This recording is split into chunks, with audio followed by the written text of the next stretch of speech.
محترم ناظرین، السلام علیکم ورحمۃ اللہ وبرکاتہ۔ رات کے 10 بج رہے تھے۔ میں اپنے کمرے سے باہر نکل کر جیسے ہی گھر کے دروازے کی طرف قدم بڑھانے لگا تو اچانک سے میرے ابو کی آواز نے میرے قدم جکڑ لیے۔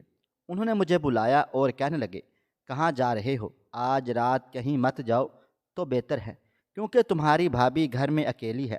ویسے تو تمہارے بھائی کے آنے کا وقت بھی وہی ہے جس وقت تم آتے ہو، لیکن آج تمہارے بھائی شہر سے باہر کسی کام کاج کے لیے گئے ہوئے ہیں، اس لیے بھابھی تمہیں دروازہ کھول دیتی تھیں، لیکن اب وہ تمہیں دروازہ نہیں کھولے گی، کیونکہ وہ اپنے کمرے میں سو رہی ہوگی، اور میں تمہیں پتہ ہے کہ دوائیاں کھاتا ہوں۔ بہتر یہی ہے کہ اگر باہر جاؤ تو چابی لے کر جاؤ، ورنہ نہ جاؤ تو ہی اچھا ہے۔ میں نے ان کی بات سنی تو میرے اندر شیطانی خیال پیدا ہوا، اور میں نے سوچ لیا کہ آج رات میں اپنی بھابھی کو اس قدر ڈراؤں گا، دھمکاؤں گا اور اسے بلیک میل کروں گا کہ وہ کبھی میرا نام لینے کی جرت بھی نہیں کر سکے گی۔ ماضی میں نے ایک ایسا کام کیا تھا جس کا خطرہ میرے سر پر منڈرانے لگا تھا کہ میرا راز کھل جائے گا، اور اسی راز کو راز رکھنے کے لیے آج کی رات بہترین ثابت ہونے والی تھی، کیونکہ میرے ابا جان نے ہی مجھے معلومات فراہم کر دی تھی کہ تمہارا بھائی شہر سے باہر کسی کام سے گیا ہوا ہے اور رات کو گھر نہیں آئے گا۔ یہ میرے لیے بہترین موقع تھا، کیونکہ میری پریشانی میں روز بروز اضافہ ہی ہو رہا تھا کہ اگر اس معذول لڑکی نے میرے خلاف منہ کھول دیا تو میں کیا کروں گا؟ میں کہیں کا بھی نہیں رہوں گا، اور جو عیاشی عیش و عشرت میں بھائی کے پیسے پر کر رہا ہوں وہ سب کچھ ملیاں میٹ ہو جائے گا۔ یہی سب کچھ سوچتے ہوئے میں نے بھابھی کے کمرے میں قدم رکھا۔ دروازہ کھلا ہوا تھا۔ میں نے جیسے ہی اندر جھانکا تو وہ پلنگ پر لیٹ کر کتاب پڑھ رہی تھی، اور اس کی نظر جیسے ہی مجھ پر پڑی تو ایک دم سے ہڑبڑا کر اٹھ بیٹھی۔ کہنے لگی، تمہاری ہمت کیسے ہوئی میرے کمرے میں آنے کی؟ میں نے تو دروازہ بند کیا ہوا تھا، تم اندر کیسے آ گئے ہو؟ وہ ایک پاؤں سے لنگڑی تھی، اس لیے اسے اٹھنے میں دیر ہو گئی، اور میں دلچسپی سے مکروہ ہنسی ہنستے ہوئے اسے دیکھنے لگا تھا۔ میں نے اسے کہا کہ دیکھو، تم بہت اچھی بھابھی بن رہی ہو، لیکن یہ یاد رکھو کہ میں نے تمہاری عزت کے پخرچے کس طرح اڑائے ہیں۔ وہ دن مجھے آج بھی اپنی جزیات کے ساتھ یاد ہے۔ اب تم زیادہ بننے کی کوشش مت کیا کرو، اور اگر بھائی کو کچھ بھی بتانے کی کوشش کی تو مجھ سے برا کوئی بھی نہیں ہوگا، اور اگر تم نے ایسا کوئی قدم بھی اٹھایا تو میں تمہارے سارے کھیل کو الٹ دوں گا، اور تم کہیں کی بھی نہیں رہو گی۔ اسے جب پتہ چلے گا کہ تم نے مجھ سے تعلق بنانے کی کوشش کی تو وہ تمہیں اسی وقت طلاق دے دے گا، اور تم کہاں جاؤ گی؟ معذور اور لنگڑی لڑکی کو میرے بھائی نے اپنی دلہن کس طرح بنایا یہ مجھے تو نہیں معلوم، لیکن تم یہ یاد رکھو کہ تم کسی طور پر عزت کے قابل ہی نہیں ہو۔ تمہاری عزت میرے ہاتھوں برباد ہو چکی ہے، اس کے باوجود بھی بڑا سر اٹھا کر ہمارے گھر میں دندناتی پھرتی ہو۔ یاد رکھو، اگر تم نے زبان کھولنے کی کوشش کی تو میں پھر سے تمہارے ساتھ وہی سب کچھ کروں گا جو پہلے بھی تمہارے ساتھ ہو چکا ہے۔ اب اگر تمہیں اپنی عزت پیاری ہے، جو کہ تم پہلے سے ہی کھو چکی ہو، تو اپنا منہ بند رکھنا، ورنہ میں وہ کروں گا جس کا تم نے کبھی تصور بھی نہیں کیا ہے۔ میں آہستہ آواز میں کہتے ہوئے بالکل اس کے سر پر جا کر پہنچ گیا، اور وہ مجھے اپنے اس قدر قریب دیکھ کر زور زور سے رونے لگ گئی تھی۔ اس سے پہلے کہ وہ مجھے کچھ کہتی اور میں کوئی غلط حرکت کرتا، اچانک سے دروازہ کھلا، اور سامنے موجود شخصیت کو دیکھ کر میرے پیروں تلے سے زمین نکل گئی تھی۔ میرے چہرے کے تاثرات ایک دم سے بدل گئے، اور میں پھٹی پھٹی نگاہوں سے سامنے موجود شخصیت کو دیکھنے لگا تھا، جس کی موجودگی نے میرے ہوش اڑا دیے تھے۔ مجھے لگا تھا کہ میرا سارا کھیل الٹ گیا ہے، اور اب میرے برے دن شروع ہونے والے ہیں۔ لیکن پھر کیا حقیقت وہی تھی جو میں سوچ رہا تھا، یا پھر سب کچھ اس کے برعکس ہونے والا تھا؟ میرا نام رافع ہے، اور میں اپنے نام کے برعکس بہت زیادہ پستی میں جا کر گر گیا ہوں۔ میں نے جب سے آنکھ کھولی تو امی جان کو ہمیشہ بیمار ہی دیکھا۔ میرا ایک ہی بھائی تھا جس کا نام نبیل تھا۔ نبیل اور مجھ میں بہت محبت تھی۔ میں نے بچپن ہی سے نبیل کو امی کی خدمت کرتے ہوئے دیکھا۔ وہ مجھ سے 6 سال بڑا تھا۔ ابو جان کام پر چلے جاتے، گھر پر میں ہوتا، نبیل ہوتا، اور وہ اکثر امی جان کی خدمت کیا کرتا تھا۔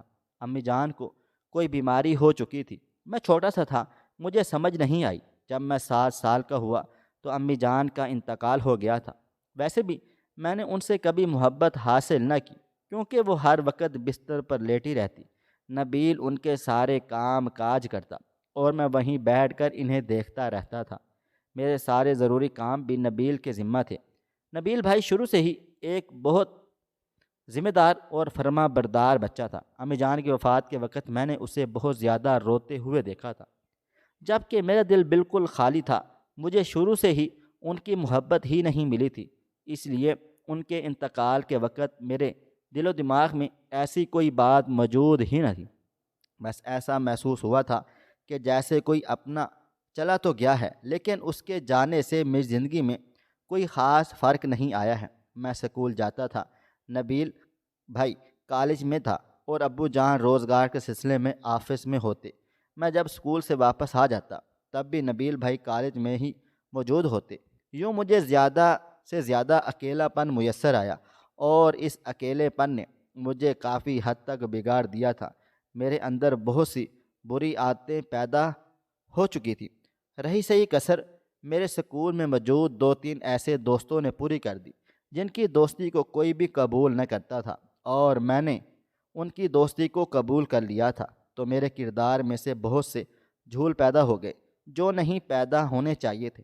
ویسے بھی میری ماں موجود نہیں تھی جو مجھے صحیح غلط میں تمیز سکھاتی۔ ابو جان جو تھوڑا بہت وقت میسر ہوتا اس میں نبیل بھائی سے گفتگو کرتے رہتے، اور ان کے ذمے یہ کام لگایا جاتا کہ تم رافع کا بھی دھیان رکھا کرو۔ نہ جانے آج کل کیوں زیادہ تر اپنے کمرے میں ہی بند رہتا ہے۔ کمرے میں بند رہ کر میں زیادہ تر گیمز کھیلتا تھا، اپنی پڑھائی سے بالکل دور ہو گیا، اور ایسے کھیلوں میں مشغول ہو گیا تھا کہ جو اس عمر میں بالکل بھی نہیں کھیلنے چاہیے تھے۔ میرے دوستوں نے مجھے ویڈیو گیمز کی عادت لگا ڈالی تھی، اور اب میں سارا دن پڑھائی کی بجائے یہی سب کچھ کرتا رہتا ہوں۔ یہاں تک کہ جب میرا رزلٹ آیا تو میں بری طرح سے فیل ہو گیا تھا۔ ابو جان کو بہت زیادہ غصہ آ گیا۔ انہوں نے میرا یہ رزلٹ دیکھا تو مجھے مارنا پیٹنا شروع کر دیا تھا کہ اتنی محنت اس لیے کرتا ہوں کہ تم میرے پیسے ضائع کرو۔ آج سے میں تمہارے پیچھے کوئی محنت نہیں کروں گا۔ یوں 8ویں کلاس پڑھے بغیر ہی مجھے ابو جان نے سکول سے نکال دیا تھا۔ نبیل بھائی نے بہت احتجاج کیا، لیکن ابو جان نے ان کی ایک بھی نہ مانی تھی، کیونکہ ابو جان مجھے اچھی طرح سے پہچان گئے تھے کہ میں پڑھائی میں بالکل بھی دلچسپی نہیں لیتا ہوں۔ چنانچہ انہوں نے مجھے کام پر لگا دیا، اور اب میں گھر سے باہر رہ کر کام کاج کرنے لگا تھا۔ ابو گھر کا خرچہ بآسانی اپنی تنخواہ سے نکال لیتے، اس لیے میں جو بھی خرچ کماتا خود پر ہی خرچہ کرتا، اور اس دوران مجھے نشے کی لت لگ گئی تھی، اور میں تھوڑا تھوڑا کر کے نشہ کرنے لگا تھا۔ گھر میں اس بات کی کسی کو بھی کوئی خبر نہ تھی۔ نبیل بھائی ہمیشہ مجھے پیار سے سمجھاتے کہ دیکھو امی جان موجود نہیں ہیں، تمہیں وہ تمام کام کاج نہیں کرنے چاہیے جو اسلام کے اصولوں کے مطابق بھی غلط ہیں۔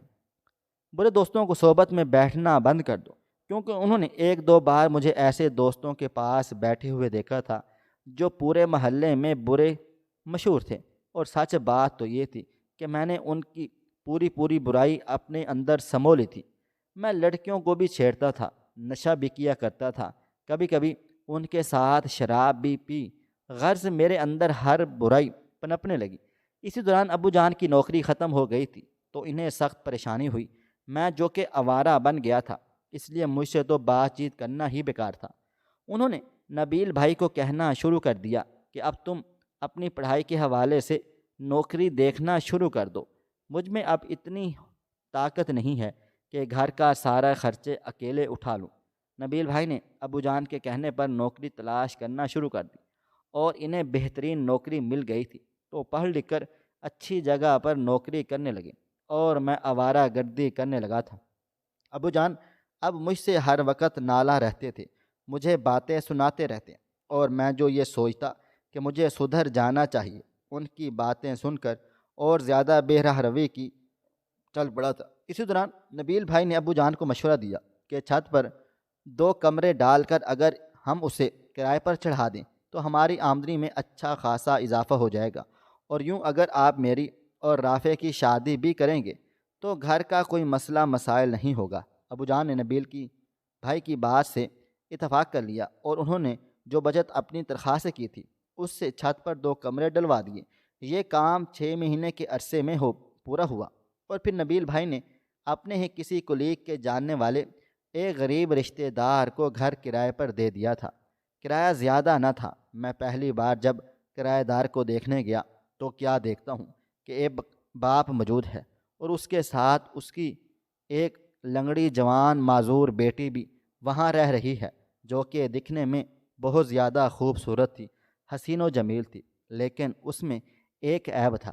وہ لنگڑی تھی اور لڑکھڑا کر چلتی تھی تو ایسا لگتا تھا جیسے ابھی گر جائے گی۔ میں نے جب اسے دیکھا تو اس کی خوبصورتی کو دیکھتا ہی رہ گیا، اور میں نے دل ہی دل میں ایک ایسا فیصلہ کیا جس پر بعد میں مجھے بہت زیادہ شرمندگی ہوئی۔ میں چونکہ بگڑ تو چکا ہی تھا، لیکن اس حد تک کبھی نہیں گرا تھا کہ اس لڑکی کو دیکھتے ہی جو خیال میرے دل و دماغ میں پیدا ہوا، اگر میں اس سے اسی وقت جھٹک دیتا تو آج مجھے یوں رسوا نہ ہونا پڑتا۔ دن گزرنے لگے، میں نے اس کے باپ سے دوستی لگا لی۔ جب بھی موقع ملتا اپنے کام کاج سے فارغ ہو کر 2 سے 4 گھنٹے پر مشتمل ہوتا، آ کر وہاں چھت پر بیٹھ جاتا اور اس کے باپ کے ساتھ گفتگو کرتا۔ اسی دوران ان کی بیٹی پر بھی میری نظر پڑتی ہی رہتی تھی۔ وہ پڑھ رہی تھی، کالج جاتی تھی، مجھ سے چھوٹی تھی۔ اس کو دیکھ کر بس مجھ پر یہی دھن سوار تھی کہ کسی طرح اس کی خوبصورتی کو حاصل کر لوں تو میرے کلیجے کو ٹھنڈ پڑ جائے گی۔ میں نے یہ بھی نہ سوچا کہ وہ معذور لڑکی ہے، ویسے ہی اس کی شادی میں رکاوٹیں پیدا ہوں گی، اور اگر میں اس کے ساتھ یہ غلط سلوک کروں گا تو وہ کسی کو منہ دکھانے کے قابل ہی نہیں رہے گی۔ لیکن مجھے اس کی حالت دیکھ کر بھی رحم نہ آیا تھا، نہ اس کے باپ کے ساتھ روز کی گفتگو نے میرے دل میں اس خیال کو مٹا دیا تھا۔ میں اب موقع کی تلاش میں تھا کہ اسی دوران ایک روز اس کے باپ کی طبیعت شدید خراب ہو گئی تھی اور اس کا کالج میں امتحان تھا۔ اس کے باپ نے مجھے آواز دی، کہنے لگا، نہیں چاہتا ہوں کہ اپنی بیٹے کی پڑھائی میں کوئی حرج جائے، تم پر مجھے پورا بھروسہ ہے، تم بھروسے مند نظر آتے ہو، بلکہ تم نے ثابت بھی کر دیا ہے، جب بھی تم آتے ہو اپنی نظریں جھکا کر رکھتے ہو۔ ان کی یہ بات سن کر مجھے خود پر فخر ہوا کہ چلو کسی کی نظروں میں تو میں اچھا ثابت ہوا ہوں۔ حالانکہ یہ میرا ایک بہترین ڈھونگ تھا جو میں نے اس کے باپ کے سامنے کیا تاکہ اس کا اعتماد کما سکوں، اور ایسا ہی ہوا تھا۔ اس نے مجھے اپنی بیٹی کو کالج چھوڑنے کا کہا، اور تب میرے اندر کا درندہ جاگ گیا۔ میں نے سوچ لیا تھا کہ آج کا دن وہی دن ہے جب میں نے اسے اس کی پوری خوبصورتی کے ساتھ حاصل کر سکتا ہوں۔ یہ دن میں کسی طور پر بھی نہیں گوا سکتا تھا اور نہ ہی میں ضائع کر سکتا تھا۔ اس لیے میں نے فوراً سے حامی بھر لی اور اس کے غریب باپ کو یہ کہہ کر حوصلہ دیا، آپ بالکل بھی فکر مند مت ہوں، میں نے ذمہ داری سنبھالی ہے تو میں ہی اسے نبھاؤں گا۔ میں آپ کی بیٹی کو نہ صرف کالج چھوڑ کر آؤں گا بلکہ لے کر بھی آؤں گا۔ انہوں نے میری بات سنی تو قدرے مطمئن ہو گئے تھے۔ لڑکی تھوڑا سا اپنے باپ کے سامنے احتجاج کرنے لگی، لیکن اس کے باپ نے اسے آنکھوں ہی آنکھوں میں اشارہ کر دیا تو وہ مجبوراً میرے ساتھ چلنے لگی تھی۔ میں نے راستہ بدل دیا اور راستہ بدلتے ہی وہ میری طرف گھبرا کر دیکھنے لگی، کہنے لگی، میرا کالج دوسری طرف آتا ہے، آپ مجھے کہاں لے کر جا رہے ہیں؟ میں نے اسے تسلی دی کہ وہاں راستے میں بہت زیادہ ٹریفک جام ہے، اس لیے تمہیں نئے راستے سے لے کر جا رہا ہوں۔ موقع ملتے ہی میں نے اپنے دوست کو اطلاع کر دی تھی، اور اس نے ایک پرانے پلاٹ میں موجود کوٹھری میں میرے لیے سب پہلے سے ہی انتظام کر کے رکھا ہوا تھا۔ میں جیسے ہی اسے لے کر وہاں پہنچا تو اس نے پھٹی پھٹی نگاہوں سے میری طرف دیکھا، کہنے لگی، آپ مجھے کہاں لے کر آ گئے ہیں؟ مجھے کالج میں چھوڑ دیں، میرا پیپر ہے، اگر وہ رہ گیا، مس ہو گیا تو میری ساری زندگی کی محنت تباہ و برباد ہو کر رہ جائے گی۔ میں نے اس کی ایک بھی نہ سنی اور ایک دم سے اس پر اپنی درندگی آشکار کرنے لگا تھا، اور اس نے جب یہ دیکھا تو زور زور سے چیخنے چلانے لگ گئی تھی، لیکن میں نے اس کی ایک نہ سنی اور بالآخر میں وہ کچھ کر گزرا جو مجھے نہیں کرنا چاہیے تھا۔ میں نے اس کی عزت کو خاک میں ملا دیا اور اسے کہیں کا بھی نہ چھوڑا۔ وہ تو پہلے ہی میرے ساتھ آنے کے لیے تیار نہ تھی، لیکن اس کے باپ کو مجھ پر بھروسہ تھا، اس لیے اسے میرے ساتھ بھیج دیا۔ اور میں یہ موقع کیوں گواتا؟ میں تو اسی موقع کی تلاش میں تھا۔ میں نے اس کے ساتھ انتہائی برا سلوک کیا۔ اس کی چیخیں آسمان تک پہنچنے لگی تھیں، لیکن مجھے کوئی پرواہ نہ تھی، یہاں تک کہ وہ بری طرح بے ہوش ہو گئی تھی۔ اب مجھے نیا ڈرامہ رچانا تھا۔ میں اسے لے کر کالج کی چھٹی والے ٹائم گھر آ گیا اور اس کے والد صاحب کو کہنے لگا اس کی طبیعت کالج میں خراب ہو گئی تھی۔ تمام لوگ کہنے لگے کہ اسے گھر لے جاؤ، اس لیے میں آپ کے پاس لے آیا ہوں۔ اب کیا کرنا ہے؟ اس کے باپ نے جب اس کی یہ حالت دیکھی تو حیران و پریشان رہ گیا تھا اور میں دوبارہ اپنے گھر پر آ گیا۔ اگلے دن میں جیسے ہی اپنے گھر سے آوارہ گردی کرنے نکلنے لگا تو اس کا باپ میرے سامنے آ گیا، میرا گریبان پکڑ کر جھنجھوڑا اور کہنے لگا تم نے کل جو کچھ میری بیٹی کے ساتھ کیا ہے اس نے مجھ سے کچھ بھی نہیں چھپایا ہے۔ میں نے تم پر بھروسہ کیا تھا اور تم نے میری عزت کو خاک میں ملا دیا۔ کیا تم میں ذرا بھی انسانیت باقی نہیں ہے؟ تم نے ایسا کیوں کیا؟ وہ چیخنے چلانے لگا تھا تو میں نے مسکرا کر اس کے ہاتھ اپنے کالر سے ہٹائے۔ کہنے لگا قصور آپ کا ہے، آپ نے مجھ پر بھروسہ کیوں کیا؟ میں نے تو آپ سے نہیں کہا تھا کہ آپ مجھ پر بھروسہ کریں اور پھر اپنی جوان بیٹی بھی میرے ساتھ روانہ کر دی۔ غلطی آپ کی ہی ہے، میں کیا کرتا؟ میرا نفس بے قابو ہو گیا اور مجھ سے یہ سب کچھ ہو گیا۔ سوچنا آپ کو چاہیے تھا، مجھے نہیں۔ جب بیٹی گھر میں پیدا کر لیتے ہیں تو پھر اسے سنبھالنا بھی سیکھیں، کیونکہ باہر تو میرے جیسے درندے ہی آپ کو نظر آئیں گے۔ اچھا ہے آپ کو سبق مل جائے گا۔ اپنی بیٹی کو گھر پر بٹھائیں، ورنہ بدنامی صرف اسی کی ہوگی، میرا کچھ بھی نہیں جائے گا۔ مجھے ایک دو دن لوگ باتیں سنائیں گے، گالیاں دیں گے، برا بھلا کہیں گے، لیکن آپ کی بیٹی کے ساتھ کیا ہوگا؟ ذرا یہ تو سوچیں، کوئی اس کے ساتھ شادی بھی نہیں کرے گا، کوئی اسے اپنی زندگی میں شامل بھی نہیں کرے گا، اور تو اور تمام لوگ اس کی بدنامی کے مل کر گن گائیں گے اور آپ یہ سب کچھ دیکھتے ہی رہ جائیں گے۔ اس کا باپ میری بات سنتے ہی ایک دم سے ٹھنڈا پڑ گیا اور روتے ہوئے مجھے کہنے لگا تم نے جو کچھ میرے ساتھ کیا ہے میں اسے کبھی بھی نہیں بھول سکتا۔ اللہ تم جیسے لوگوں کو ہدایت دے۔ تم نے میری معذور بیٹی کے ساتھ یہ سلوک کیا، میں اس کے لیے تمہیں کبھی بھی معاف نہیں کروں گا، اور نہ ہی میں تمہیں معاف کیا جا سکتا ہے کہ تم اس لائق ہی نہیں ہو۔ میں اپنا معاملہ اللہ تعالیٰ پر چھوڑتا ہوں، بے شک وہ بہترین انصاف کرنے والا ہے۔ جب وہ انصاف کرے گا تب میں تم سے پوچھنے آؤں گا کہ اب تمہیں کیسا لگ رہا ہے۔ یہ کہتے ہی وہ روتے ہوئے وہاں سے چل دیا اور میں زور زور سے ہنسنے لگا تھا، کیونکہ میں نے خود کو فرعون سمجھ لیا تھا جس کا کوئی بھی کچھ نہیں بگاڑ سکتا تھا۔ دن یوں ہی گزرنے لگے۔ اب میں اپنا اگلا شکار تلاش کرنے لگا تھا۔ اسی دوران ابو جان اور نبیل کی کوئی خفیہ بات چیت کرتے اور مجھے دیکھ کر ایک دم سے خاموش ہو جاتے تھے۔ مجھے ان کا یہ رویہ برا لگتا۔ ایک روز پورا دن گھر سے باہر گزرنے کے بعد جب میں اگلے دن دوپہر کو گھر میں آیا، جو منظر میں نے دیکھا، اس منظر کو دیکھ کر میرے پیر جکڑ لیے گئے۔ میں نے دیکھا کہ وہی معذور لڑکی جس کی عزت سے میں کھیل چکا تھا اور جس کی عزت کو میں نے خاک میں ملا ڈالا تھا، وہ میرے بھائی کے ساتھ بیٹھی مسکرا رہی تھی اور ہاتھ میں انگوٹھی پہن کر دلہن کی طرح تیار ہو کر مہمانوں کے بیچوں بیچ بیٹھی فخر سے میری طرف دیکھ رہی ہے۔ یہ منظر دیکھ کر میرے پیروں تلے سے زمین ہی نکل گئی تھی۔ تو کیا بھائی نے اس سے نکاح کر لیا ہے؟ مجھے کسی نے کچھ بھی نہیں بتایا۔ مجھے بہت زیادہ برا محسوس ہوا۔ میں نے اس حوالے سے شکایت کی تو انہوں نے مجھے صرف اتنا کہا کہ تم سارا دن آوارہ گردی کرتے رہتے ہو، گھر میں کچھ دلچسپی لوگے تو تمہیں پتہ چلے گے نا۔ اور میں پھر اپنی خوشی میں مصروف ہو گئی۔ اب صحیح معنوں میں میرا ماتھا ٹھنکا۔ میں یہ ایسے کیسے برداشت کر سکتا تھا کہ جس لڑکی کی عزت کو میں نے خراب کر دیا وہ میری بھابھی کی صورت میں میرے گھر میں دندناتی پھری اور میں چپ چاپ یہ سب کچھ برداشت کرتا رہوں۔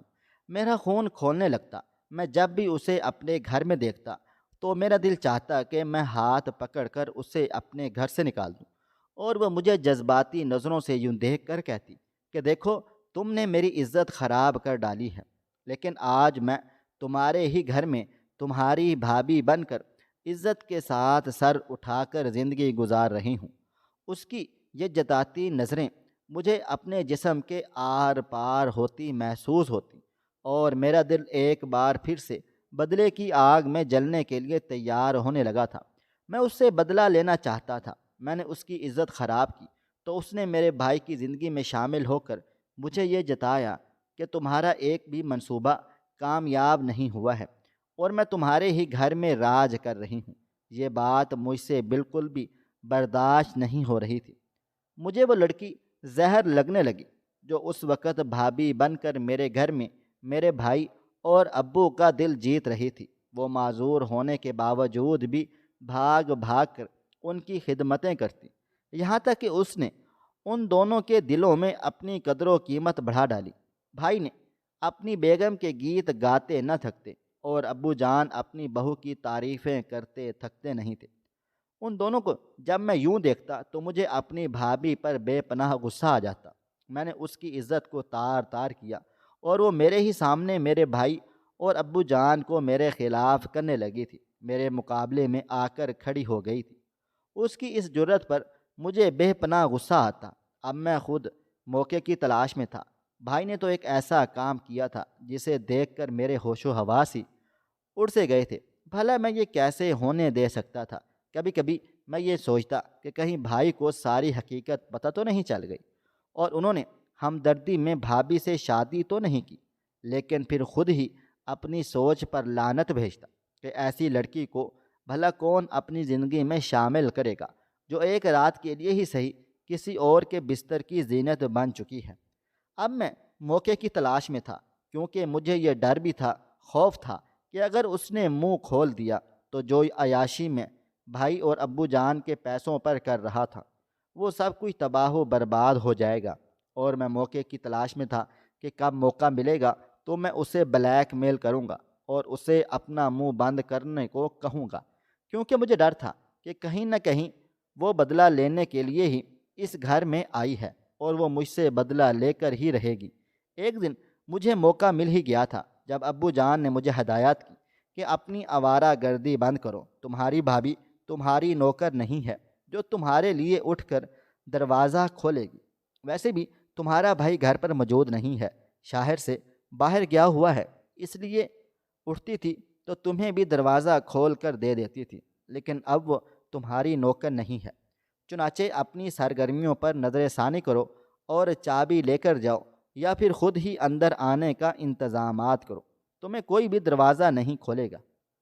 ابو جان کی اس قدر تلخ باتیں سن کر میں بھی کچھ بھی برا محسوس نہ کیا، کیونکہ ابو جان نے مجھے ایک ایسی خبر سنا دی تھی جس کے ذریعے میں اپنی زندگی کو بچا سکتا تھا اور اپنے بدنامی کے خوف سے میں خود کو نکال سکتا تھا، جو کہ بھابھی کے منہ کھولنے کی بنا پر میرے اندر اپنے پورے پنجے پھیلائے ہوئے تھی۔ ابو جان جب اپنے کمرے میں سونے کے لیے چلے گئے تو میں بھابھی جان کے کمرے میں چلا آیا۔ اتفاق سے دروازہ کھلا ہوا تھا، وہ پلنگ پر لیٹ کر کتاب پڑھ رہی تھی۔ اس نے جب میری طرف دیکھا تو ایک دم سے کھڑی ہو گئی تھی، خوفزدہ نظروں سے میری طرف دیکھ کر کہنے لگی، تم یہاں کیوں آئے ہوئے ہو؟ میں نے آگے بڑھ کر اس کا ہاتھ اپنے ہاتھ میں لے لیا اور اس کا جبڑا اپنے منہ میں جکڑ کر کہنے لگا، اگر تم نے میرے بھائی کے سامنے اپنا منہ کھولنے کی کوشش کی، غلطی کی، تو مجھ سے برا کوئی بھی نہیں ہوگا۔ تم کیا سمجھتی ہو کہ میرے ہاتھوں اپنی عزت لٹوانے کے بعد بھی تم میرے گھر میں دندناتی پھرو، پھر مجھے جتا رہی ہو کہ تم ہار گئے ہو؟ میں ہرگز بھی نہیں ہارا۔ اب اگر تم نے کچھ بھی الٹا سیدھا کرنے کی کوشش کی تو میں تم سے پھر سے وہی سلوک کروں گا جو ایک بار پہلے بھی کر چکا ہوں۔ اگر اپنی عزت اس بار بھی پیاری ہے تو اپنا منہ بند رکھنا۔ اس سے پہلے کہ میں مزید کوئی غلط حرکت کرتا، اسی دوران کمرے کا دروازہ کھلا اور سامنے موجود شخصیت کو دیکھ کر میں حیران و پریشان رہ گیا تھا۔ وہاں ابو جان کھڑے تھے اور ابو جان کے پیچھے جیسے ہی میری نظر پڑی تو بھائی جان بھی موجود تھے۔ ان دونوں نے میرے سامنے یہ کھیل رچایا کیونکہ بھائی کو بھابھی نے ساری حقیقت پہلے ہی بتا دی تھی۔ بھائی نے جب میرے حوالے سے یہ بات سنی تو وہ خود میرے منہ سے اس بات کا اعتراف سننا چاہتے تھے، اس لیے انہوں نے بھابھی سے شادی کی، کیونکہ میں نے ان کی عزت کو خراب کر دیا تھا۔ انہوں نے ان کے سر کی چادر ان کے سر پر سلامت رکھی اور میرے کیے کی بنا پر بھابھی جان سے شادی کی۔ بھابھی کے باپ نے بھائی جان کو ساری حقیقت بتا دی تھی، اور پھر بھائی جان نے ہمدردی کے تحت یہ فیصلہ کیا تھا کہ وہ اس موقع کی تلاش میں تھے کہ میں کب انہیں بلیک میل کر کے خود اپنے منہ سے اس بات کا اعتراف کرتا ہوں۔ اور آج وہ دن آخر آ ہی گیا تھا۔ میں بیوقوف بن گیا تھا، اور آج میری زندگی کا فیصلہ ہونے جا رہا تھا۔ ابو جان نے آگے بڑھ کر میرے منہ پر زوردار تھپڑ رسید کیا۔ انہوں نے خود میرے منہ سے یہ اعتراف سن لیا کہ میں نے بھابھی کی عزت خراب کی تھی۔ بھائی کی آنکھوں میں خون اتر آیا تھا۔ انہوں نے آگے بڑھ کر میرا گریبان پکڑ لیا اور مجھے جھنجھوڑ کر کہنے لگے، مجھے تم پر سب سے زیادہ بھروسہ تھا رافع، تمہیں دنیا کی ہر نعمت میسر کی، تم نے کام کاج چھوڑ دیا، تب بھی ہم لوگوں نے اف تک نہ کیا۔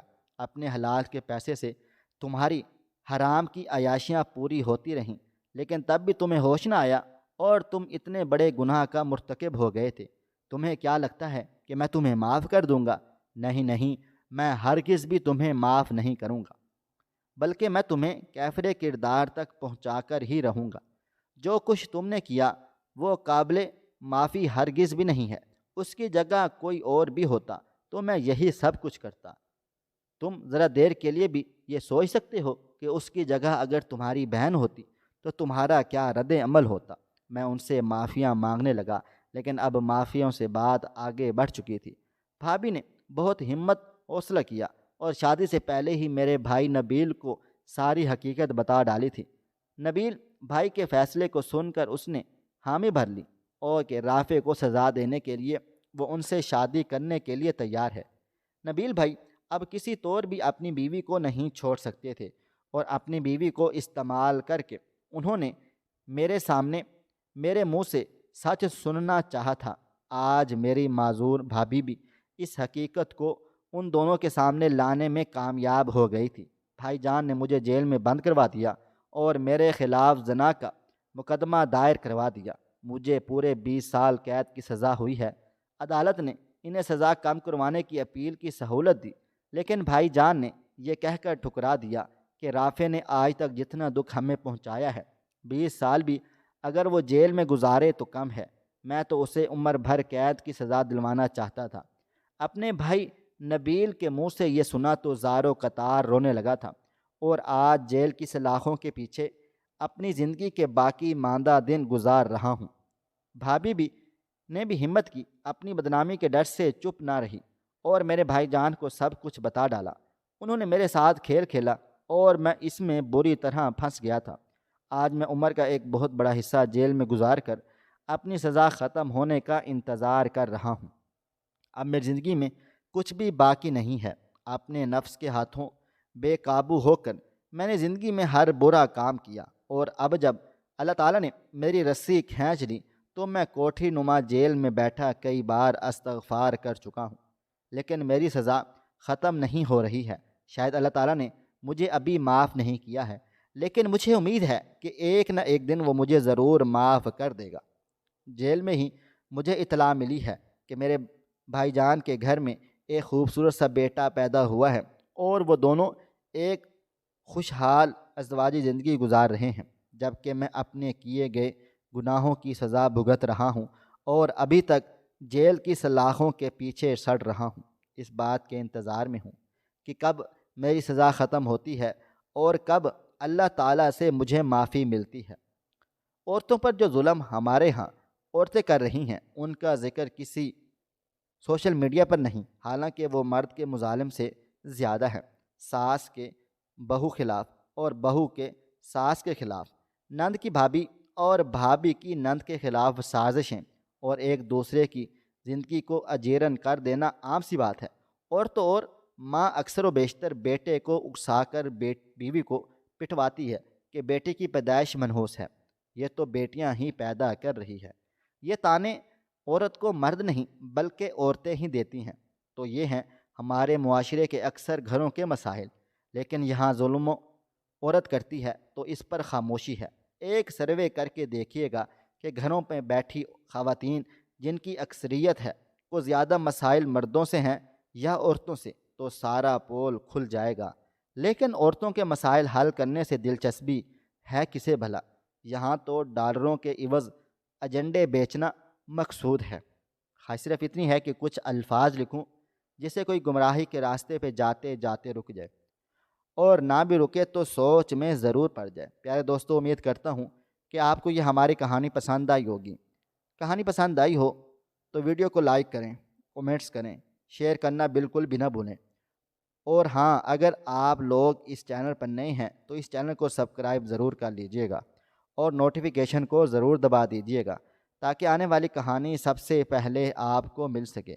ملتے ہیں کل ایک نئی اور دلچسپ کہانی کے ساتھ۔ تب تک اپنا ڈھیر سارا خیال رکھیے گا۔ اللہ حافظ۔